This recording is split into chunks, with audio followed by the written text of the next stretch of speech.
youths what topic they would love me to share on. And I guess they came to a consensus that they would want to hear some coping tips with regards to bullying. All right, so just want to get everybody thinking. Mexian, you're at work. So your brain should be sharper than everybody else because it's in work mode, right? How many faces are you seeing? Oh my God. Oh, 1, 2. Oh my God. This look like, oh Lord. There's really no right or wrong answer. It's just what you see. If you see a tree and you don't see any face, that's all right. To me, it look like I see probably one face. All right, you see one face. All right. Antry, you're a giveaway to Antry. All right. And Tucker. All right. And I see 11. Oh, there's All only right. 10. So Antry and Tucker, you're very much on point. Wow. Yes, there are a total of 10 faces. Wow. So perception is very important. Sensitivity is very important. And especially since I'm talking now to adults for the most part, you know, we have to be sensitive to our children because bullying is something that affects them in deep psychological ways. And so we have to be very sensitive and perceptive. Most times what we see on the surface, what is presenting is not always the root problem. And so we have to be very perceptive. But that was just my brain teaser, my icebreaker to get into the presentation. All right, so in this presentation, I will be seeking to define bullying, identifying reasons why people bully, and just discuss some of the effects of bullying on kids. And most importantly, to help them to develop, skills or coping strategy, if you will, to counter bullying. So by definition, based on the experts, bullying is intentional tormenting in physical, verbal, and psychological ways.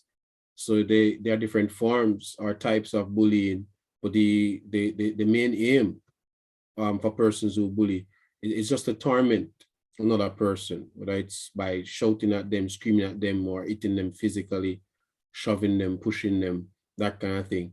And when those things happen, they have psychological, they present psychological challenges for the persons who are being bullied.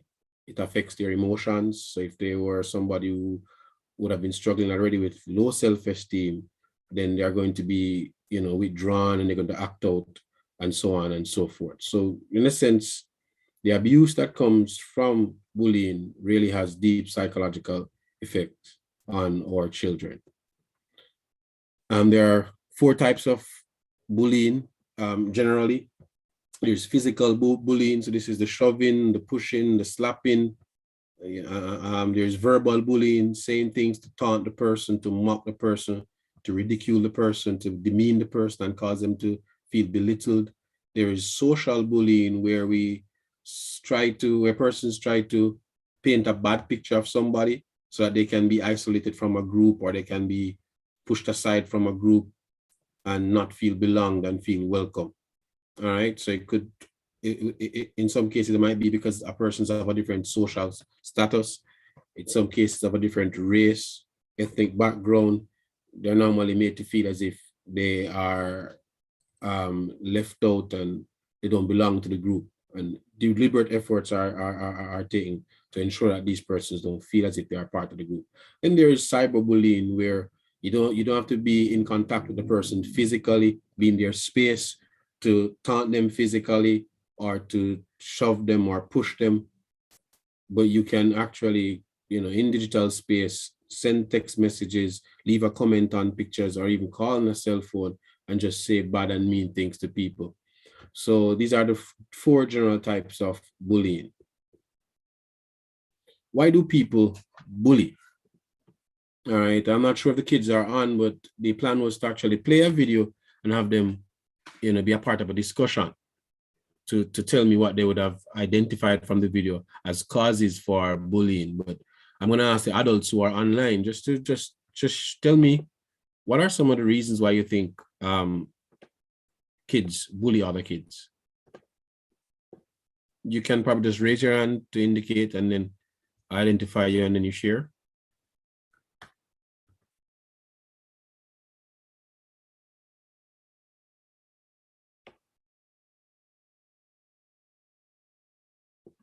All right, I'll go. Yes, Antry, go ahead. Since nobody wants to speak, I will go. People, quite a few persons who bully will do so as a result of the fact that they would have been bullied in the past. And so it's the way they know best how to react. I don't know if that makes sense. Yes, so, it does. I'm sorry? Yes, it does. Okay, yeah, so that's one of my points there. Yeah, hurting people hurt people. So Right. And another thing too, Pastor, people will bully because of the mere fact that it's what they grew up and see in their environment. For example, father beating mom or mom, just an abusive situation altogether. So the socializational factor is also something to take into consideration as well. Very much true. And that's even real in cases of racial prejudice as well, because you grew up in a home where dad is white, mom is white, and they hate blacks, and that's going to play out in the child to a certain extent. Correct. So it's nurture, socialization. Go ahead, Claudine. There are two young people online, I believe. I see one of mine. I know he's probably shy. Put your answer in the chat, Rushaine, if you don't want to unmute your mic. Oh, there he goes, putting up his hand. Yeah. Awesome. It's a pleasure having you, Rushaine. Go ahead, my Mr. answer was because of low self-esteem, to feel better about themselves, so they bully others. Very, very true, and very, very true. Yes, Rushaine, is it Rushaine Tucker? I think one of the reasons for bullying is envy, because some people are like, they envy what other people have or what they can do, so they'll bully the other person. That's very much correct. Have you ever experienced bullying because of envy, Rushaine? That's if you want to share. No, I haven't. All right. Well, thanks for submitting that reason. Who's the other child who's online? Sister Claudine?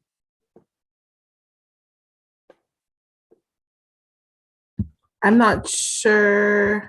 Oh, you're not sure? No. All right, so I'll just take two more, or perhaps one. We're looking at reasons why kids bully kids.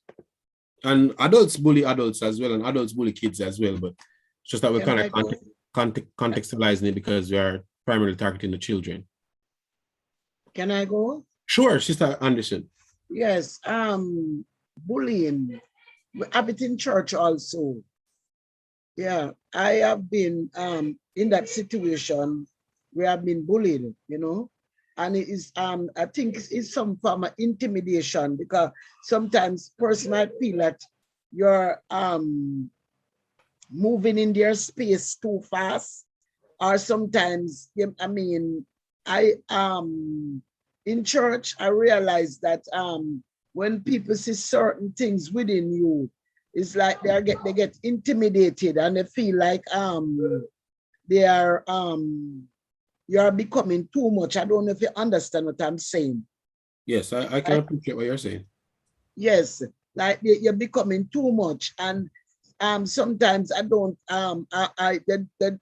they don't stop to think that you're growing in God, and everything is like they get intimidated, and then it's like they form a clique, and then when they form the clique, it's like they try to intimidate you, to put you aside. So when you look now, sometimes it coming like you are the problem, when the problem is not within you.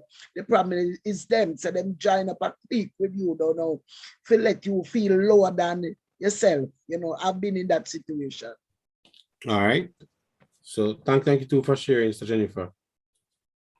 All right, so we have a few points so far.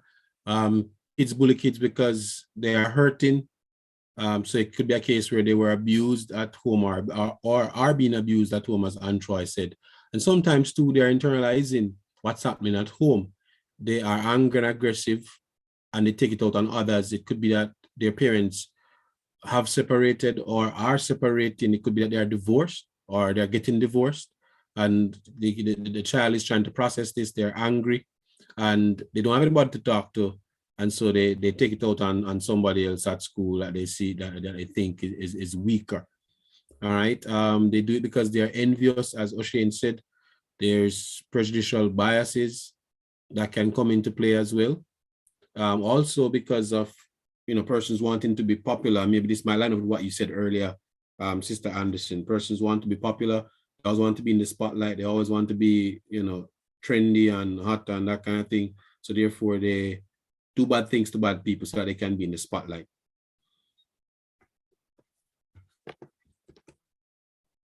All right, let's now look at some of the effects of bullying on our kids. Because of bullying and because, like I said earlier, it causes great psychological trauma to kids, great emotional pain and distress.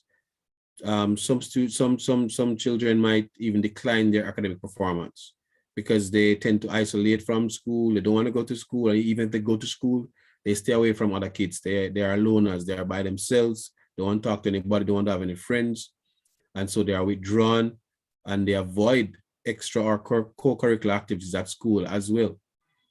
It can cause low self-esteem.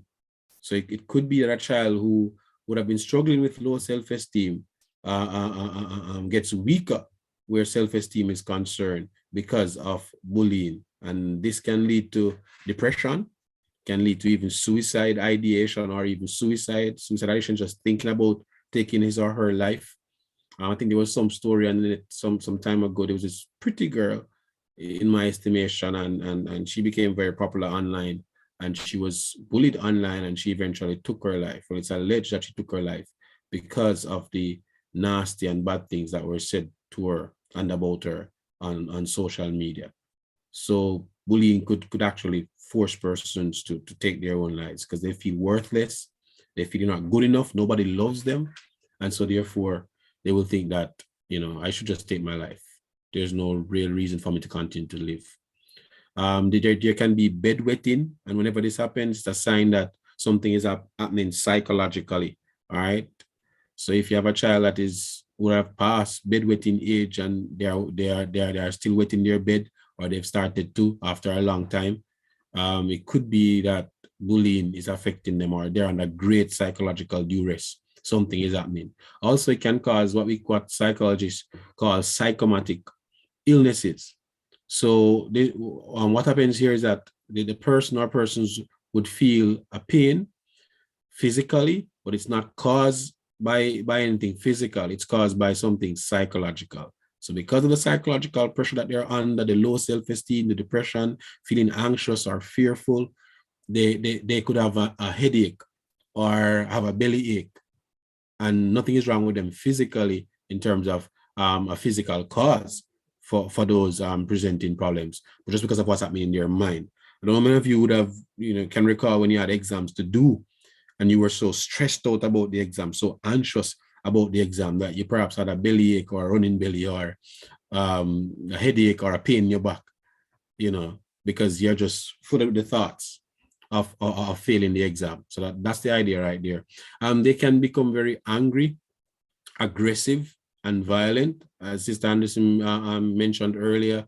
In the US and other parts of the world, well, for the US for the most part, gun violence among teenagers in terms of persons going to shoot up schools or even a medical center or so, it's because of anger, it's because of aggression, and they become violent.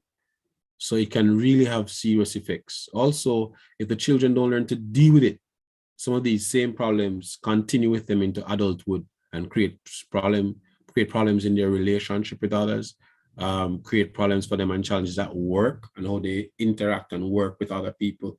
All right, so they might have confidence issues at work. They have the talent, they have the ability, but they struggle with low self-esteem. Even church too.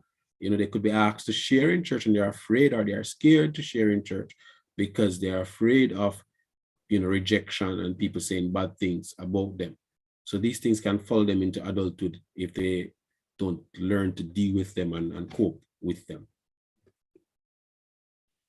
All right, so we now want to look at some coping skills to treat with bullying, but fundamentally we need to understand that people deal with bullying differently. All right, there's a saying that says there are different strokes for different folks, and you have to remember that you're not at fault. So if somebody's online now and you are dealing with bullying, keep this in mind, understand this. It's not your fault. You are not at fault. If somebody is bullying you because of your color, if somebody is bullying you because of the family that you come from or belong to, or because of the address that you're from or the home that you're from, understand that it's not your fault. People are supposed to be treated with dignity. They are supposed to be treated and prized, with love and prized for just being God's creation. We should love all peoples. All right, that's the Bible. Love people. And so understand, fundamentally, there's nothing wrong with you. And truth be told, many persons are experiencing bullying, and children by that I mean. One statistic I read actually said 20% of kids who go to school experience bullying. So that's every 2 person in 10 persons, kids know they experience bullying. So you are not alone. All right. So don't think it's your fault. But the important thing is that you have to learn to deal with it if it's happening to you. So how do you deal with bullying? I want to suggest 4 traits that you can use to deal with bullying. Sorry about that. All right. Be assertive. All right. You must learn to stand up for your rights. All right. So be assertive, not aggressive. So the natural response to bullying is perhaps, well, psychologists say there's fight, flight, or freeze. Some kids might fight back if they are strong enough. Others who are very, very weak will not want to speak up, would not want to fight. But it's very important that when you're facing bullying, that you are assertive. You stand up for your rights. So don't be afraid to say how you are feeling about what is being done to you and actually tell the person to stop. For example, I feel annoyed when you shout at me or when you shove me or when you push me in the cafeteria line, and I would like you to stop it. All right, kids, don't be afraid to speak up and speak with confidence. Calmly state your views, your feelings in a respectful voice and language. So you don't have to be aggressive to be assertive. You just need to be confident. All right, come across as being confident and calm.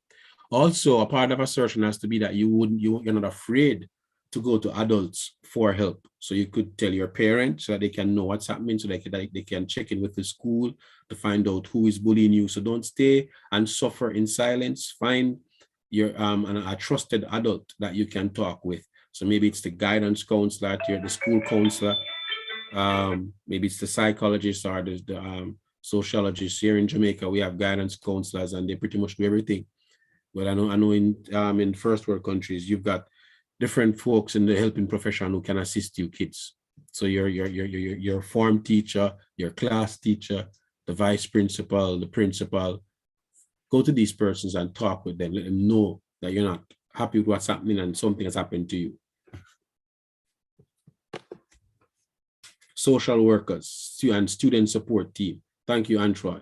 So these are Dean of Culture. Thank you. So there are persons who have been placed in certain offices to help you. So consult with these persons, talk with them, and tell them how you're feeling. This is all a part of being assertive. Don't suffer in silence, but confidently speak up and state how you're feeling. All right, secondly, you want to build friendships. Not only just be assertive, but build friendships. Bullies usually target kids who are loners. All right, so they look for somebody who on the outside they deem to be weak, somebody that they can overthrow. So if you look withdrawn, if you look, bleaky, always sad, you're a loner, bullies will tend to target you because they think you're an easy you're an easy catch, or you're an easy target. So therefore, you want to build your support system as it relates to friends. So because friends can provide support, encouragement, and assistance when facing bullying. I mean, one source I read actually said kids are likely to talk to their friends about being bullied at school than their parents. All right, especially when they move into the teenage years, when their friends mean more to them than their parents, because they are searching for themselves and they're exploring different roles to find out who they are. They're likely to listen to their friends and give in to whether negative or positive peer pressure. So you want to have, friends at school. All right. And also this is where assertion is important too. You've got to learn to reach out, talk with friends, talk with people, ask them questions. How are you today? What's your name? We're in the same class together. We travel on the same bus. I notice that we're from the same community. So you make friends. I notice that you like math, or do you like math? So ask questions. Asking questions is a good way to start friendship. All right. So I know it might be difficult for you, especially if you have moved to a new school and a new environment and it's hard to settle in. All right. But just ask questions and you'll be surprised that would just spark up conversations. And the more time you spend with persons, the more you're going to relate to them and build that bond where friendship is concerned. So if you walk in groups, if you have friends, then a bully is less likely to target you. Thirdly, you have to learn to boost up your self-esteem. Now, of course, you need help to do this on the part of your parents, but I'll say to you, nobody can consent to, you don't need person's consent to love yourself. Love for self is a choice, right? As a guidance counselor with over 8 years of experience, I've seen many kids come to me, and truth be told, one child might come and say, I don't like myself because I am brown. I'm too brown and I get noticed easily, or I have these speckled spots on my face, so I don't love myself. Another child might come and say, I don't love myself because my mother and father, they don't love me. Or another person might come and say, I'm too black, therefore I don't love myself. What I realize is that it's not the state or condition that they find themselves in that really causes, lack of love for self, because it's really a choice. I listened to an interview with Michael Jackson when he was interviewed by this British reporter, and he was asked, Michael, what's the one thing that you want most? And Michael Jackson said, I want people to love me. And I was stunned by that. I was appalled by that, because Michael Jackson was loved by the entire world. There were folks who didn't even know Michael Jackson who would have been seeing his songs and would have fell in love with his music and his artistic skills. But Michael did not love himself, from my observation. And he performed several plastic surgeries just to correct his body to fit what was in his mind. But you don't need people's consent to love yourself. Love for self is a choice. All right? So even if you have challenges at home and at school, you've got to learn to be the first responder as it relates to your self-esteem, because it doesn't matter what persons are doing around you. If you don't choose to love yourself, it's not going to be possible. So kids with healthy self-esteem are more confident and they are better equipped to deal with bullying. Therefore, you need to rid yourself of negative thoughts if you have any. So the thoughts that I'm no good, those self-defeating notions, I don't fit in, nobody likes me, everybody hates me, I'm not going to make it. You need to rid yourself of those negative thoughts and use positive statements. I am beautiful, I am precious. The Bible tells us that we are fearfully and wonderfully made in God, by God.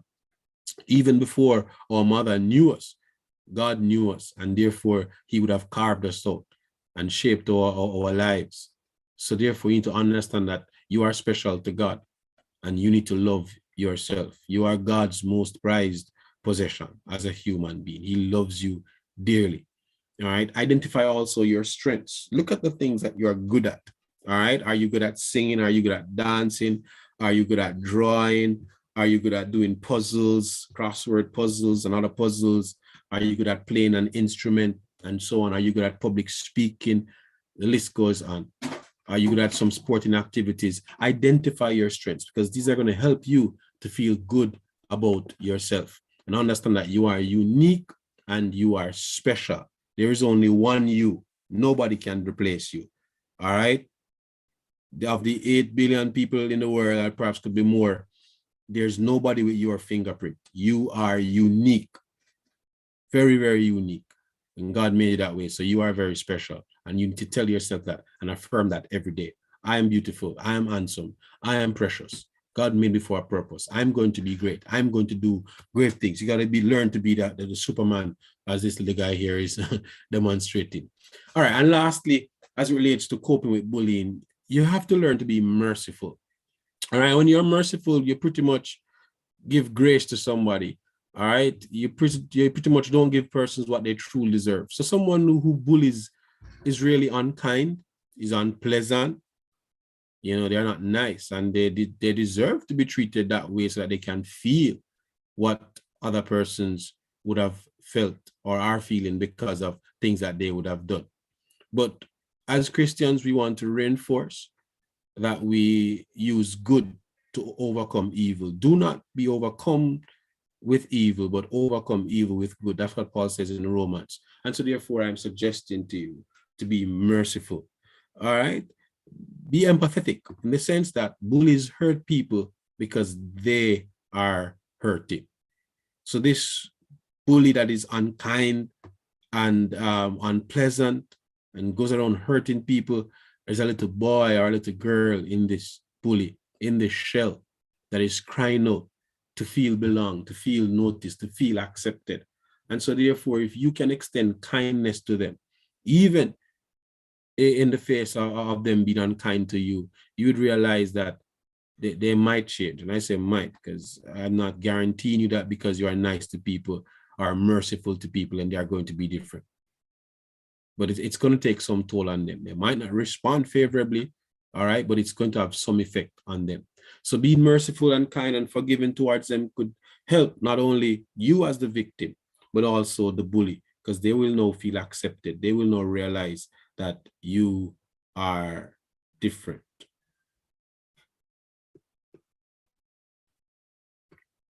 All right, so that brings us to the end of our presentation for this evening. And I have a case study here. I'm going to ask persons just to read it. And then based on the presentation, I'm going to ask you to tell me two, ways that the client, the person in this case study, Timmy, could deal with bullying.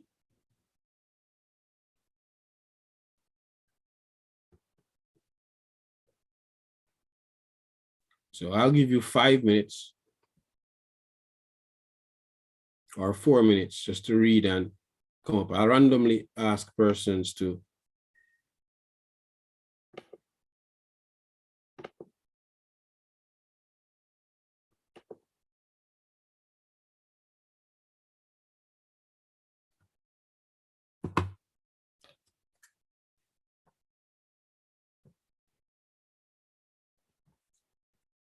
So be assertive, boost up your self-esteem, be merciful,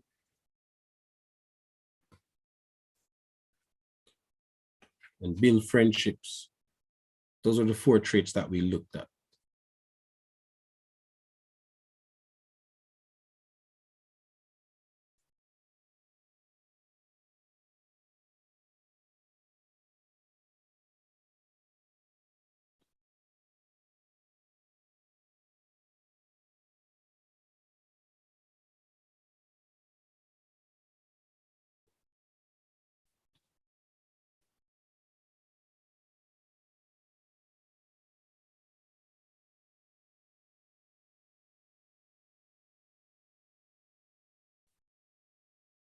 You had a hand up.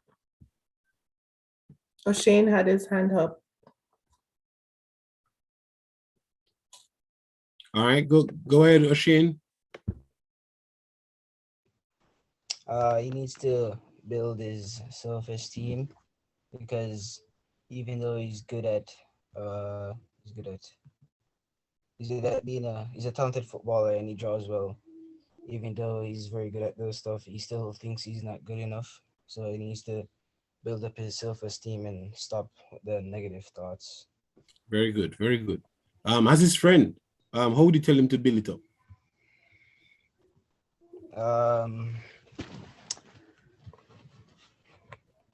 Maybe that tell him that how he has his talents, so that could be a good thing to like show him that he's a special person. That's true, Shane, and that's very, very important because most times we have persons around us searching to find themselves, and they're exploring different roles, and they just need somebody because mom is not telling them, daddy is not telling them, their worth is not being reaffirmed. And sometimes we have these friends around us and we fail to affirm them. And so just doing that is one way to build their self-esteem, identifying their strengths as well. Very good. Thank you very much, sir, for sharing.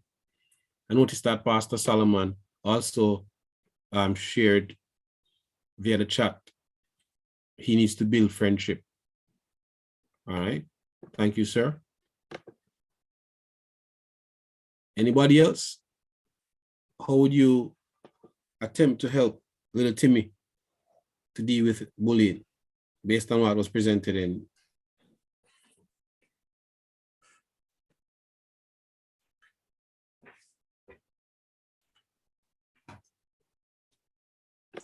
I think someone like that needs someone to encourage them to resist those negative feelings that he developed. A young man like Timmy who have a talent. Yes. He needs someone to encourage him that you have a gift, and that should inspire you to believe in yourself. And not thinking negative, having negative thoughts within you, but be strong in these, avenues that you can be an overcomer. Yes, yes, sir. Thank you very much, Overseer Smith, for sharing. And we could even touch the Bible as well. I mean, we all know the story of David. Even his father never believed that he was king material. He was belittled. And I want to imagine what his brothers perhaps thought of him as well. Most of them would have been in the army. All right. That was a very prestigious role in Israel. And he was just a little shepherd boy. And, not even his father affirmed him to be king material.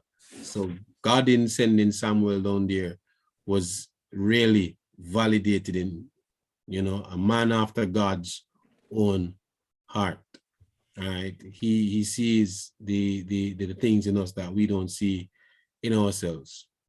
All right, so that affirmation and reaffirmation is very, very important. So I say to us who are parents on this platform this evening, don't hold back affirmations from your children. Release it, give it to them because they need it to survive. It's like manure for them psychologically when they can hear you express that. You love them and they are good at this and you appreciate them.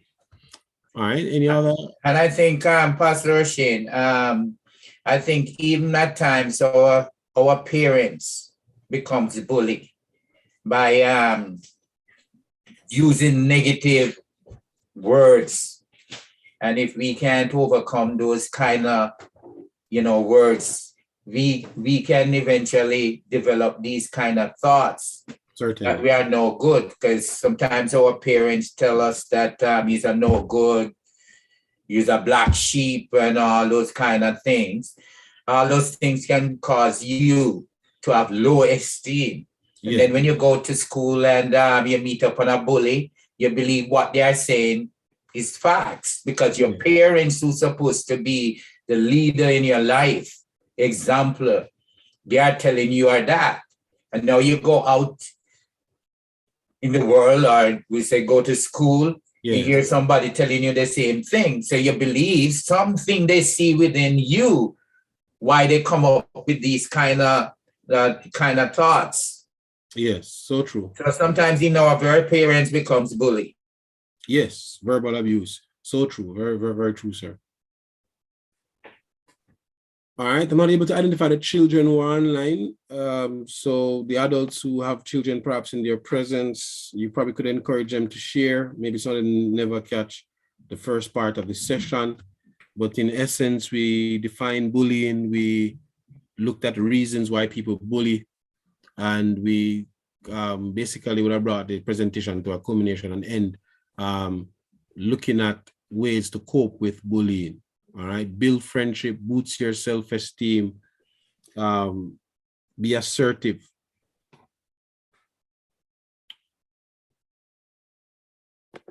Pastor Pastor, did McLean. wanna- Pastor McLean? Yes, Sister Anderson. Yes, but Timmy, who is such a good footballer, he could use his talent to pull those people that bully him, you know, because some might not be as good as him and everything. And he could use his gifting or his talent now, you know, and pull them to him, pull them together. Like go out with his ball and him just having ball kicking to the wall and everything. You find that when you look, somebody else come and join you, and then you know the friendship start to build. Yes. You know, so you can use that area and when him there, you know, and pull the people to you, you know, the gifting that you have, and it, Yes. you know, it will subside. That is true, and the adverse is also true that he could go out there with the ball by himself playing, and then the bully or bullies come. But nonetheless, he should try. All right. So notice it's not just just one step. There are several things that need to be done so that we can counter and deal with bullying. Somebody else was about to share?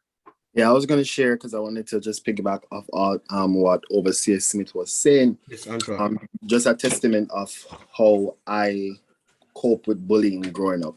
So I experienced bullying. My first experience of bullying was in the home, and I got it from my dad. And I remember specifically one day I was going to school and I forgot to comb my hair. And of course, his response to me was, Yakrof, just because I didn't comb my hair. And of course, he gave me 2 licks, right? But I excuse him on the grounds of ignorance. And, you know, I grew up with that type of mentality, with that type of communication always coming towards me. And one thing I want to take away from this presentation today is the importance of positive affirmations. Whether you repeat them or you repeat them to your children, they do work, right? They do resonate with them, and it helps to, you know, just build their self-esteem overall. In addition to that, I've always said that I find this with Jamaican parents because I struggle with it with my mom and my dad, of course, because, you know, I am going through a period in my life where I feel like I'm at my lowest, and I don't think they necessarily understand, right?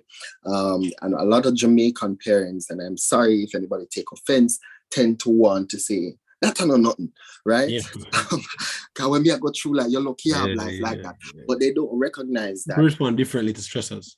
Everybody responds differently. And, you know, it's having such an adverse effect on adolescents now. And back then is way different from now, right? Because even though somebody at school might be doing this very same thing that the parents would have encountered when they were going to school, it can be even greater because now we have social media, we have technology into play, and there are so many other cards that are in play. And I just wanted to say, you know, parents, it's very important that we listen to our children. I don't have any, so I can't even say our children, but listen to the kids. Bless the name of the Lord. Yeah. So that's all I had to say. Thank you very much, Troy, and just want to add, as I bring a close to the presentation based on what you said earlier, that persons are looking out for somebody to affirm them. Just a few weeks ago, this girl walked into my office. As I said earlier, I'm a guidance counselor at a high school in Jamaica, and she walked in my office and she came shivering, shaking, and crying. And I actually, after some time, asked her what was that mean. She did not speak up readily initially, but I probed and prompted her, and eventually she went in her pocket and took out a bag with about a dozen pills and a paper which was actually a note or suicide note. She was going to kill herself. And I asked her, why did you come to me? And she said, because I know that there's one person in the world who cares about me. And I'm saying, you know, just affirming somebody could make a world of a difference in somebody's life. So it's very, very important that we affirm people. All right. Not just our children, the pastors, affirm those in your congregation, affirm those in your family. Very, very important. But All right, in closing. Just a quick question, Pastor McLean. Yes, Claudine. How do you really, because I think it's hard for the young people, for their parents to be bullying them. They're receiving the bullying firsthand at home. How do they really overcome it though? Like, I think it's so hard when you are constantly hearing in your ears how terrible you are as a child. Like, you know, it's hard for you to affirm yourself. How do you overcome it? Like, I'm just, how? All right, the whole ultimately is within the hands of the person who is being verbally abused. All right, ultimately I say it, because like I said earlier, you know, only you alone can choose not to love yourself, because even a person who don't love you, you have to choose to love yourself. You don't need person's consent to love yourself, but not everybody's at that place where they're mature enough emotionally to deal with all negatives coming around them. So that's why they're supposed to seek some help. So go talk to your guidance counselors, your student support team, social workers. Find support systems that can help you. That's very, very important, because they might not be at that place where on their own they are able to safeguard against all negative comments coming to them. They need to be trained, because in some cases it could be very serious. This person is so depressed, so down, is struggling so much with self-esteem that they need therapeutic intervention. They need counseling. All right. So I would encourage a person to find support systems, reach out to people and talk with them. Don't bottle in the feelings. Don't suffer in silence. Find somebody, and hopefully they will get help from there. But that would be my first recommendation. Use up the support systems. Family is one, but if family fails, there are other support systems. Reach out to them. At school, at church, in your community, reach out to the support systems. I hope that answered your question. Thanks. All right, you're welcome. So in closing, I want to leave with you the words of Jim Rohn. Be strong, but not rude. Be kind, but not weak. Be bold, but not bully. I want to thank you so very much for having me. And I trust that this presentation made some impact, or will be making some impact on all the participants. Thank you so much.